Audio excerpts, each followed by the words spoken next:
میں صرف ملا جی اور قرآن مجید کی خدمت گزاروں کے حلیے میں رہتا ہوں، بیروبیہ بنا ہوا تھا، تو جیل میں آپ جا کر لوگوں سے 20 مہینے پیارے بچوں، اس سے زیادہ کیا بات ہو سکتی ہے کہ میں بالکل اپنا قریب کا جو ہے اپنا تجربہ بتا رہا ہوں کہ لکھنؤ جیل اتنی بڑی جیل ہے، وہ بہت بڑی تعداد میں لوگ وہاں قیدی رہتے ہیں، اور بہت ہی خاص ایجنسی کے سارے جو ہے قیدی وہاں پر ہوتے ہیں، اور ہر طبقے کے لوگ ہیں وہاں پر، منسٹرز بہت سارے ہیں، آئی جی آفیسرز، پولیس کی الگ بیرک ہے، پولیس والے رہتے ہیں وہاں پر، منسٹرز ہیں 20 میرے خیال سے 10 سے زائد منسٹرز ہوں گے، بلکہ اور 15 نہ ہوں منسٹر، جو منسٹر رہ چکے ہیں وہ لوگ ہیں، بڑے بڑے آفیسرز ہیں، آئی ایس آفیسرز ہیں وہاں پر ہیں، اور بڑے بڑے مذہبی پیشوا، ہندو مذہبی پیشوا بھی بہت سے ایسے ہیں جو کسی نہ کسی وجہ سے وہاں رہے ہیں، وہاں پر رہے ہیں۔ آپ جا کر اگر سروے کریں گے اور ابھی جا کر پوچھ لیں گے تو جا کر معلوم ہوگا کہ جیل میں جو قیدی ابھی پچھلے دنوں میں رہے ہیں، سب سے زیادہ محبت اور سب سے زیادہ عزت کس شخص کو دی جاتی تھی؟ تو میں اپنے منہ سے نہیں کہہ رہا ہوں، پر میری بات نہیں، میں اس حلیے کی بات کہہ رہا ہوں صرف۔ انہیں میرے اندر کیا ہے اس کا تو کچھ نہیں معلوم نہیں تھا، نہ میں نے انہیں پڑھایا ہے، نہ میں نے ان کے سامنے کوئی خاص تقریر کی ہے، نہ کچھ کیا ہے، بس یہ دیکھ کر یہ اولیاء اور یہ مولانا صاحب ہیں، بس اس طرح سے سمجھتے تھے۔ حضرت صاحب کہتے تھے لوگ، وہ جو تھے ATS والے جو ایجنسی ریمانڈ پر، شروع میں افسروں نے دیکھ کر یہ کہہ دیا تھا حضرت صاحب ہم آپ کے مقام کو سمجھتے ہیں اور آپ معزز آدمی، یہاں سے بلکہ گرفتار کیا تھا تبھی انہوں نے جو تھا اس نے یہ کہہ دیا تھا کہ ہم جانتے ہیں آپ معزز آدمی ہیں، ہم آپ کے ساتھ کوئی ایسا رویہ تھوڑے کر سکیں گے، آپ ایسے دیکھ کر اسے کیا معلوم معزز آدمی ہے کہاں سے ہو گیا ہے، پولیس والے تھے وہ تو ایک مجرم سمجھ کے پکڑ کے لے جا رہے تھے۔ پھر وہاں بھی وہ انہوں نے کہہ دیا کوئی آپ کو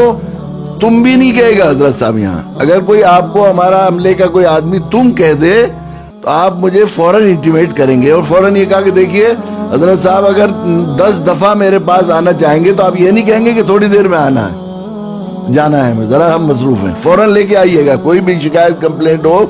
بس جتنی دیر آپ کی طبیعت شرح ہو تو آپ جواب دیجئے، ہماری تو مجبوری ہے کہ ہمیں فارمیلٹی پوری کرنی ہے، جتنی دیر آپ جواب دے سکتے ہیں اتنے جواب دیجئے، اس کے بعد جیسا ہو جائے پھر اب 10 منٹ 15 منٹ ہم کوئی یہ نہیں کہیں گے کہ آپ ہمارا کیوں وقت ویسٹ کر رہے ہیں۔ جس روز میں آیا تو وہاں پر ایک بہت بڑے پنڈت تھے، وہ بھی تھے بیچارے، ان کے 6 آشرم تھے بڑے بڑے، PGI ہے وہاں پر، سنجے گاندھی PGI، تو وہ پہلے تو باہر تھا رائے بریلی روڈ پر، لیکن اب وہ وہاں پر انجینئرنگ کالج، یونیورسٹیز، ہاسپٹلز، بڑے بڑے آفیسز بن گئے ہیں، تو لکھنؤ کا مہنگا ترین ایریا ہے، وہاں پر 450 ایکڑ ہے ان کے فارم میں جگہ ہے وہ، اور زمین مافیا نے ان پر اس زمین پر قبضہ کرنے کے لیے ان کو جیل میں بھجوا دیا، جھوٹے الزام لگا کر، وہ پیسے دے کر نکلنے نہیں دیتے، بہت شریف آدمی، بہت صاف ستھرے رہتے تھے، بہت ہی۔ جب میں آ رہا تھا جس روز قید سے نکل کر، اس روز وہ جو ہے پولیس والوں سے کہا ہم بھی حضرت صاحب سے بھیٹ کر لیں، تو پولیس والے بھی ان کا احترام کرتے ہیں کہ بڑے آدمی ہیں اپنے مذہب کے، تو وہ آئے اور آ کے کہنے لگے مولانا صاحب دیکھیے ایک تو جن کی رہائی ہوتی ہے، ایک جگ کی رہائی ہوتی ہے، جن تو روز جاتے رہتے ہیں، مجھے آج ایسا لگ رہا ہے جیسے جگ رہا ہو رہا ہے آج، اور مجھے آپ سے کوئی چاپلوسی کی بات نہیں کرنی، مجھے کچھ لینا نہیں آپ سے، میں سچ بات یہ بات کہہ رہا ہوں کہ اگر میری رہائی ہوتی تو مجھے اتنی خوشی نہیں ہوتی جتنی آپ کی رہائی کی خوشی ہو رہی۔ یہ صرف ان ملاؤں اور قرآن والے مجید کے خادموں کے اس حلیے کا احترام ہے بچوں، اور کچھ نہیں ہے اس کے علاوہ۔ میں مدرسے میں جاتا ہوں، لوگ معائنہ لکھواتے ہیں، اب چونکہ ہم لوگ خدمت کرنے لگے ہیں تو تھوڑا بہت ہوتا ہے کہ بھئی ہر گیا ایک روایات جو چلی آ رہی ہیں اس کو سب لحاظ ہے، کوئی بھی آئے گا تو لکھواتے ہیں، معائنہ لکھواتے ہیں،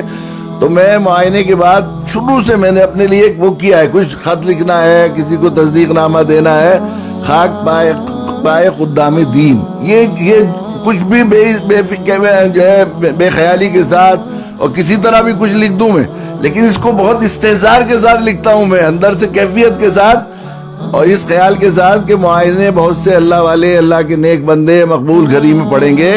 تو کسی وقت کسی مقبول بندے نے یا کسی مقبول گھڑی میں یہ لفظ پڑھا گیا، اللہ نے قبول کر لیا، تو میرا حشر ہو جائے گا ان کے قدموں کی خاک کے ساتھ جو خدا خدمت کرنے والے ہیں قرآن مجید کے ساتھ۔ یہ اس کی برکت، جہاں جاتے ہیں وہاں پر یہ صورتحال ہوتی ہے۔ آپ یہ سمجھتے ہیں، لوگ سمجھتے ہیں کہ دنیا کے اعتبار سے یہ لوگ، چلو یہ تو یہ عام طور پر یہ سمجھا جاتا ہے، اور یہ شیطان بہکاتا بھی ہے انسان کو دین سے دور رکھنے کے لیے، کہ دین کا مطلب یہ ہے کہ اس دنیا میں بھوکا رہیں گے، فقر فقال رہیں گے، بالکل پریشان رہیں گے، مستقل جو ہے ایسی صورتحال ہوگی۔ ایسا نہیں ہے۔ دین نے تو اللہ کے نبی صلی اللہ قرآن مجید میں خود اللہ تعالیٰ نے جو نیک لوگوں کی تعریف بیان کی، ان کی دعا بیان کی، ربنا آتنا فی الدنیا حسنہ وفی الآخرۃ حسنہ وقنا عذاب النار۔ اللہ ہماری دنیا بھی اچھی کیجئے، آخرت بھی اچھی، پہلے دنیا اچھی کیجئے، دنیا اچھی ہوگی آخرت اچھی ہوگی۔ جو لوگ آخرت کے لیے اور دین کو مقصد بنا کر اور قرآن کی خدمت گزاری کو دین سمجھ کر کرتے ہیں، ان کی پہلے دنیا اچھی ہونا ضروری اور لازمی ہے، یقینی ہے، بالکل ہوتی ہے، بالکل۔ ہم دیکھتے ہیں لوگ تلستے ہیں جن چیزوں کو، ہم ان سے جان بچاتے پھرتے ہیں۔ وہ بقول کسی ہمارے کرم فرماتے مولانا قاری امیر اللہ صاحب کہ دنیا کے لوگوں کو اس کی فکر رہتی ہے کہ کہاں سے کھائیں گے، اور ہم ملاؤں کو اور دین کے قرآن کی خدمت گزاروں کو یہ فکر ہوتی ہے کہ کہاں کہاں کھائیں گے، کہاں کہاں چھوڑیں گے، کس سے معذرت کریں گے۔ یہی رہتا ہے روز ناشتے اس کے ہوتا ہے۔ اگر میں کہہ رہا ہوں، خاک پائے خدام دین بننے کی خواہش اور چاہت اور ارمان اور اس کی دعا اور اس کی تمناؤں کی برکت ہے۔ برکت سے میں یہ بات کہتا ہوں کہ اگر ریکارڈ بنایا جاتا، شروع سے رکھا جاتا، تو شاید دنیا میں ایک Guinness book of world record میں میرا نام آ جاتا، ایک بندہ جس نے دسترخوان پر ناشتے اور کھانوں پر سب سے زیادہ وقت گزارا ہے۔ میری زندگی کا سب سے زیادہ وقت شاید کسی اور کا میرے برابر نہ گزرا ہو اتنا دسترخوانوں پر۔ ادھر سے جاتے ہیں ادھر، ادھر سے جاتے ہیں ادھر سے۔ رزق بھی کہاں سے آتا ہے، کیسے کیسے لوگ وہ کرتے ہیں خدمت گزاری اور خوش ہوتے ہیں، کھلا کر احسان مانتے ہیں۔ اگر دسترخوان پر بیٹھ گئے تو بعض دفعہ ایسا ہو جاتا ہے، ایک دفعہ میں سنا رہا تھا لطیفہ کہ میں رات صبح سے چلتا رہا شام کو، تو وہ وہاں جو ہے شام میں اتنا حال خراب ہو گیا ناشتہ نہ کرنے کی، طبیعت آدمی پیٹ کتنا ہوتا ہے کتنا، تو وہ ایک صاحب نے بہت سارا دسترخوان لگایا ہوا تھا، تو میں نے ایک کشمش توڑ کر تھوڑا سا کنارہ کھانا چاہا، تو وہ صاحب کہنے لگے نہیں حضرت کشمش تو بالکل صاف ہے، اس میں کچھ نہیں ہے، یہ بہت اچھی کشمش ہے، ابھی تازی ہے۔ میں نے کہا نہیں، اصل میں پوری کشمش نہیں کھانے کے حال میں نہیں ہوں، اس لیے اسے توڑ رہا ہوں۔ یہ صرف قرآن کی خدمت گزاروں کے قدموں میں رہنے کی حسرت کی برکت، تو خود جو قرآن کا کام کرنے والے ہوں گے، خدمت کرنے والے ہوں کیسے ہوں گے۔ ایک مرتبہ ہم وہاں ایک کورے گاؤں ایک قصبہ ہے، وہاں عشاء کی نماز کے بعد ہمارے وہاں سے جو ہے عشاء کی نماز کے بعد پروگرام، مغرب کے بعد پروگرام تھا، عشاء کے بعد ہمیں مالیگاؤں جانا تھا 3 روز کے لیے۔ یہ طے ہو گیا تھا کہ ہم لینے آ جائیں گے، مالیگاؤں والوں نے کہا تھا کہ ہم لینے بھیج دیں گے۔ تو نماز کے بعد پہنچے تو ایک بالکل ایک پجیرو گاڑی کھڑی ہوئی تھی، ایک لینڈ کروزر کھڑی ہوئی تھی، دونوں گاڑیاں کھڑی ہوئی تھی۔ وہ کہنے لگے اس میں چلیے، دوسرے کہنے لگے نہیں ہمیں لے جانا ہے۔ ان میں آپس میں بڑا اختلاف ہونے میں کہا امیر کسی کو بنا کے بھیجا ہے وہاں کے لوگوں نے؟ میں کہا نہیں حضرت امیر تو کسی کو نہیں بنایا، وہ ماننے کو تیار نہیں تھے کوئی بھی۔ تو میں نے حافظ مبشر ہمارے ساتھی تھے، میں نے کہا ہم لڑائی کے، آپ کو معلوم ہی ہے حافظ مبشر لڑائی سے ہم بزدل آدمی ہیں، لڑنے لڑانے کے عادی نہیں ہے، نہ ہم اس سے ڈرتے ہیں۔ تو بہت دنوں سے مفتی روشن صاحب کے یہاں نہیں گئے، ایک ٹیکسی کرو، ہم مالیگاؤں جاتے ہی نہیں، ہم تو سنوری چلتے ہیں وہاں، چلو یہاں سے وہاں سے۔ تو انہیں خیال ہوا کہ بھئی وہ ذرا ہو گئے، کہنے لگا حضرت جس میں چاہے بیٹھ جائیے۔ میں نے کہا کتنی دور ہے مالیگاؤں؟ انہوں نے کہا 110 کلومیٹر ہے۔ تو 55 کلومیٹر کہاں بیٹھتا ہے کہ فلاں دریا کا پل ہے، صحیح 55 کلومیٹر۔ میں نے کہا 55 کلومیٹر ایک میں بیٹھ جائے اور 55 کلومیٹر ایک میں، کہ ہاں جی ہاں، وہ خوش ہو گئے، چلو دونوں میں ہو جائے گا۔ تو اب یہ ہوا کہ مالیگاؤں کون لے جائے گا؟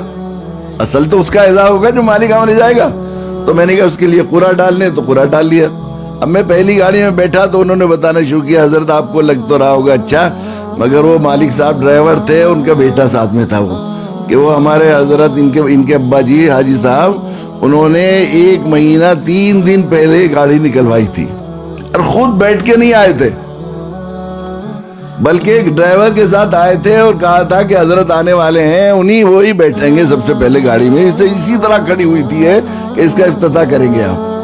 پھر ہم آگے جب دوسرے والے گاڑی میں بیٹھے تو انہوں نے بتایا پجیرو کے بارے میں کہ 21 دن سے کھڑی ہوئی تھی گاڑی، نہیں بیٹھے نہیں تھے وہ۔ گاڑی جب آتی ہے تو کتنا چارم ہوتا ہے گھر والوں کا. ابھی چلتے ہیں کہیں گھومنے, نئی گاڑی آئی ہے, اور اتنی ایسی وی آئی پی گاڑیاں تھی, دونوں بیٹھی تھی, وہ انتظار میں بیٹھے ہوئے. تو کوئی ہمیں اپنی گاڑی میں بٹھا لے, کوئی ہمیں گاڑی میں بٹھا لے تو ہم اس کا احسان مانتے ہیں. عام طور پر لوگوں کا, زیادہ تر میکسیمم یہ دنیا کام کرنے والے اچھے اچھے لوگوں کا, خاصے لوگ, درمیانی درجے کے لوگ, کوئی گاڑی میں اپنی بٹھا لے تو احسان سمجھتے ہیں. اور یہ قرآن کے خدمت گزاروں کی خاک میں بننے کی خواہش کرنے والے کے ساتھ اللہ کے یہاں یہ اعزاز کہ لوگ 1 مہینہ 3 دن اور 21 دن تک نئی گاڑی کھڑی رکھیں کہ وہ سب سے پہلے وہ بیٹھیں گے. بلکہ لطیفہ یہاں تک بھی ہوا کہ ایک مولانا نے ایک گھر بنایا تھا, اسی میں ہمارا قیام تھا. تو جاتے بڑی دلچسپ ہے لطیفہ ہے کہ وہ مولانا کہنے لگے کہ حضرت, وہ سب لوگ کہنے لگے حضرت ضرورت سے فارغ ہو لیجیے, فارغ ہو لیجیے, فارغ ہو لیجیے. میں نے کہا مجھے ضرورت نہیں. کہ نہیں حضرت ہو لیجیے فارغ. تو میں نے سوچا کہ کیوں اتنا فارغ ہونے کا کہہ رہے کہ یہ مکان بنا ہے تو اس کے ٹوائلٹ کا بھی افتتاح نہیں ہوا ابھی.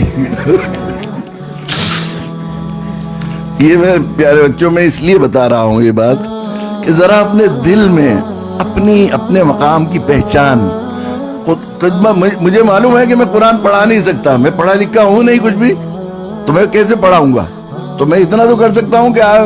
قرآن کی خدمت گزاروں کے قدموں میں بیٹھ جاؤں, ان کی خاک کو آنکھوں سے لگاؤں, اور ان سے محبت کروں, ان سے عقیدت کرنے والوں میں میرا شمار ہو جائے. اس جذبے کی کا ہے یہ قدر, اور کسی چیز کی نہیں ہے.